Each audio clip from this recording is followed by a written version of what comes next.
माढा लोकसभा मतदारसंघामध्ये भाजपकडून रणजितसिंग नाईक निंबाळकर यांना उमेदवारी देण्यात आली आहे. धैर्यशील मोहिते पाटील देखील माढामधून निवडणूक लढवण्यासाठी इच्छुक होते.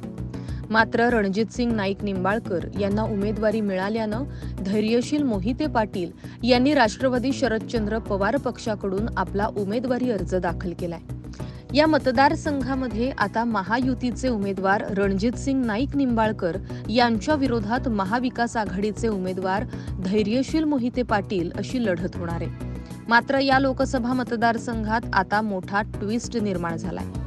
भाजपचे उमेदवार रणजितसिंग नाईक निंबाळकर यांनी राष्ट्रवादी शरदचंद्र पवार पक्षाचे उमेदवार मोहिते पाटील यांच्या उमेदवारी अर्जावर हरकत घेतली आहे.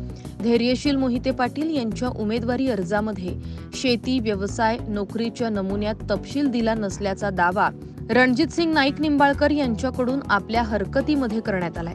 दरम्यान धैर्यशील मोहिते पाटील यांच्या अर्जावर रणजितसिंग नाईक निंबाळकर यांनी घेतलेल्या हरकतीवर आज दुपारी 2 वाजता सुनावणी होणार आहे. आपल्या उमेदवारी अर्जावर हरकत घेतल्याची माहिती धैर्यशील मोहिते पाटलांकडून देण्यात आली आहे. सध्या माढा लोकसभा मतदारसंघ चांगलाच चर्चेमध्ये आलाय.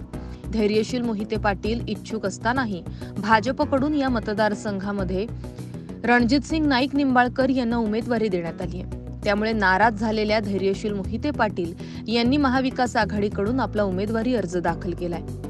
या हाय व्होल्टेज लढतीकडे आता महाराष्ट्राचं लक्ष लागलंय. Bureau report, Maharashtra news 24.